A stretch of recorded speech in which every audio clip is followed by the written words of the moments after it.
आजकल फिटनेस के प्रति भारत में जागरूकता बहुत बड़ी है और प्रत्येक व्यक्ति सोचने लगा है कि वह मोटा है या दुबला है या उसका पेट लटक रहा है।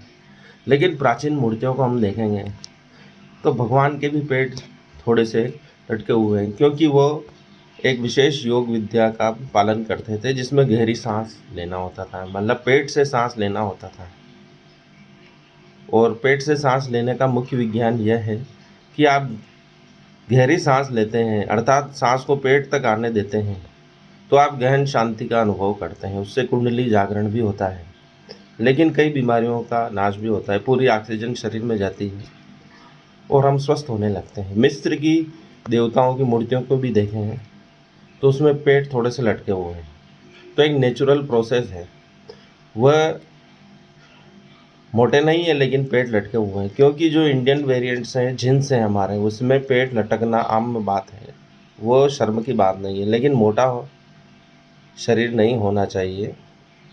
जो दुबले पतले हैं उनके भी थोड़े से पेट लटके हुए हैं, तो ये कुछ जीन्स की वजह से है। और वैज्ञानिकों ने कहा है कि हम कार्बोहाइड्रेट ज़्यादा खाते हैं तो उससे भी थोड़ा हमारा पेट लटक सकता है।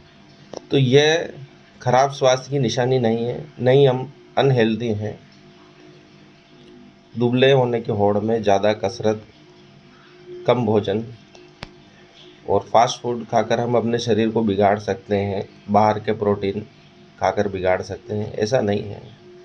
सनातन संस्कृति जो हजारों लाखों वर्षों से चल रही है, हम स्वस्थ रह रहे हैं। प्राचीन काल में हजारों वर्ष तक लोग जिंदा रहते थे, ऐसा शास्त्रों में वर्णन है। तो हमारे कल्चर में भोजन में कोई कमी नहीं है, बुराई नहीं है, नहीं हमारे स्वास्थ्य में कोई कमी है। कमी है तो आधुनिक परंपराओं के पालन में, उनके दोषपूर्ण व्यवहार में। हम अत्यधिक खाद का उपयोग कर रहे हैं सब्जियों में, हमारे खेत खलिहानों में, अनाजों में, फसलों में। उससे ही कई बीमारियां हुई हैं जो कि विदेशों में पूरी तरह बैन है।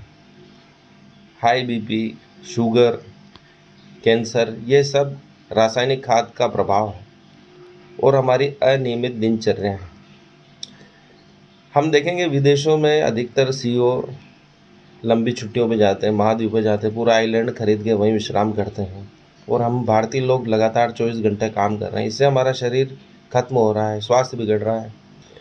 भोजन का समय नियमित नहीं है और हम रासायनिक खाद के प्रभाव वाली सब्जियां, अनाज, फसलें खा रहे हैं।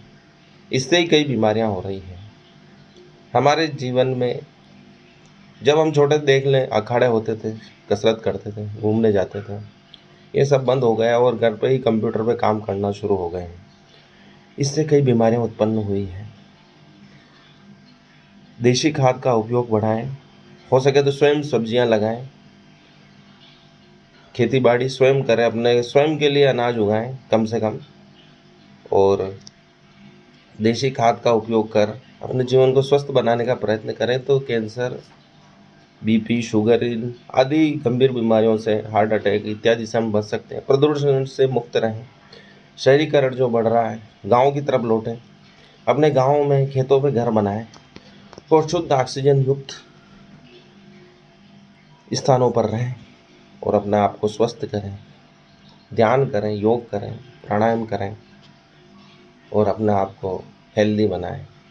अपने आप से घृणा न करें, अपने आप से प्रेम करें। भारतीयों के लगभग सभी के पेट लटकते हैं, थोड़े से मोटे रहते हैं, लेकिन वो स्वास्थ्य की निशानी है। थोड़ी बहुत चर्बी स्वस्थ रखने में आवश्यक है। 40 वर्ष के बाद शरीर फैट जमा करना शुरू कर देता है और उस फैट के द्वारा शरीर को स्वस्थ रखता है। उसको अगर ख़त्म कर दिया जाए तो हमारे शरीर के अंदर के आर्गन सही से काम नहीं करेंगे, उनको जगह चाहिए। अगर आप ज़्यादा दुबले हो गए तो वो बराबर से काम नहीं कर पाएंगे। हमारे यकृत, हृदय, इनको स्पेस चाहिए। अगर आप दुबले हो गए तो वो बराबर वर्क नहीं कर पाएंगे। इसलिए अपने आप से प्रेम करें, योग करें और चिंता मुक्त रहें। अपने आप को कमज़ोर न समझें, दूसरों से तुलना न करें। आप स्वस्थ हैं और स्वास्थ्य के नियमों का पालन करें।